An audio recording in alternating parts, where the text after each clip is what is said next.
Bismillahirrahmanirrahim. Assalamualaikum warahmatullahi wabarakatuh. Perkenalkan, saya Rida Almira Septiani, mahasiswa Poltekkes Kemenkes Bandung, jurusan Kesehatan Lingkungan. Pada sharing kali ini, saya ingin berbagi tips kepada Bapak, Ibu, dan teman-teman sekalian untuk bagaimana cara memelihara dan melindungi rumah kita dari gangguan binatang pengganggu, yaitu tikus. Sudah kita ketahui bersama bahwa tikus merupakan binatang pengganggu yang tidak seharusnya berada di lingkungan rumah kita. Kenapa demikian? Karena tikus dapat membawakan penyakit. Salah satu penyakit yang dibawakan oleh tikus yaitu pes. Pes merupakan penyakit yang diakibatkan oleh gigitan dari kutu yang ada pada tikus.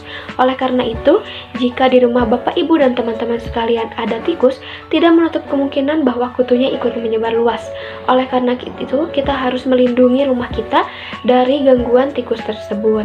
Nah, tanda-tanda apa aja sih yang bisa kita ketahui kalau di rumah kita itu ada tikus? Yang pertama, itu akan tercium bau tikus. Yang kedua, akan ada kotoran tikus yang berserakan. Yang ketiga, akan ada jejak-jejak dari kaki tikus dan lemaknya. Yang keempat, akan terdengar suara tikus. Yang kelima, ada gigitan tikus. Nah, oleh karena itu, untuk menghindari tanda-tanda tersebut, kita dapat melakukan berbagai macam cara. Salah satu caranya yaitu dengan membuat alat sederhana perangkap tikus.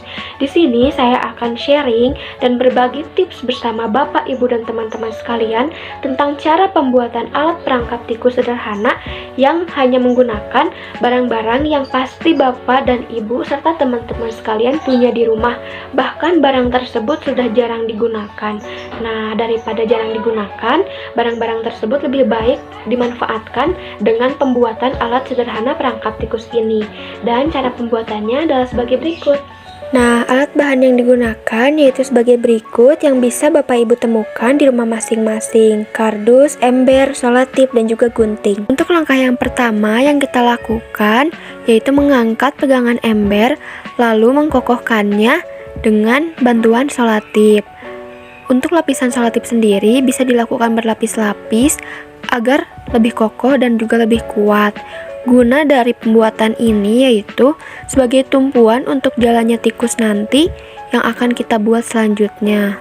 Dalam memposisikan pegangan ember sebelum direkatkan dengan solatip, kita harus memastikan dengan seksama bahwa posisi pegangan tersebut sudah dalam keadaan yang baik, yaitu dalam keadaan lurus, tidak goyang, kokoh, dan juga seimbang, agar nantinya menjadi tumpuan yang kuat dan tidak mudah lepas.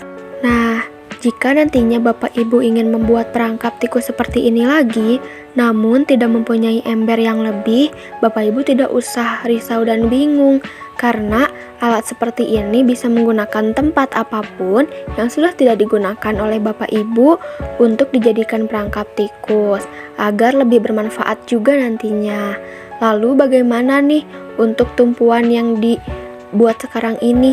Kan tidak semuanya mempunyai pegangan.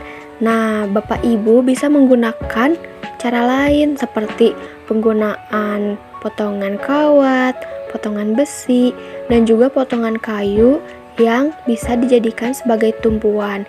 Yang penting nantinya akan kokoh seperti ini. Nah, untuk langkah selanjutnya yaitu kita ke pembuatan jalan tikusnya. Yang pertama dilakukan yaitu menggunting bagian kardus kurang lebih dengan ukuran seperti ini. Dalam proses pengguntingan ini, usahakan jalannya dapat membentuk persegi panjang seperti ini. Lalu menggunting bagian-bagian dari kardus yang memang kurang dibutuhkan dalam pembuatan jalan tikusnya.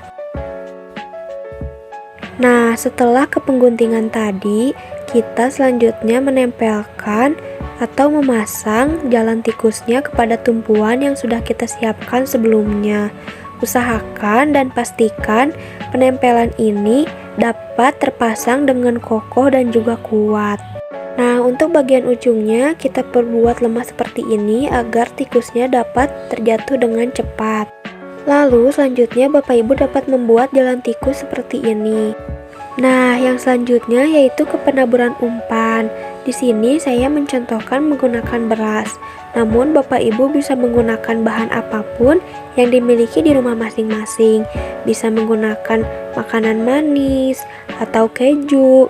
lalu biji-bijian, dan umpan yang dimasukkan di bagian ujung dilebih banyakkan agar tikus tertarik dan menghampiri ke bagian tersebut. Lalu jangan lupa untuk menaburkan di sekitaran perangkap juga agar dapat menghantarkan tikus. Setelah itu, tuangkan air ke dalam ember. Nah, nanti simulasinya akan seperti ini. Tikus naik menghampiri umpan lalu terjatuh dan mati dalam air. Jika tikusnya sudah terperangkap dan mati, jangan lupa untuk secepatnya mengambil tikus tersebut agar tidak bau bangkai nantinya.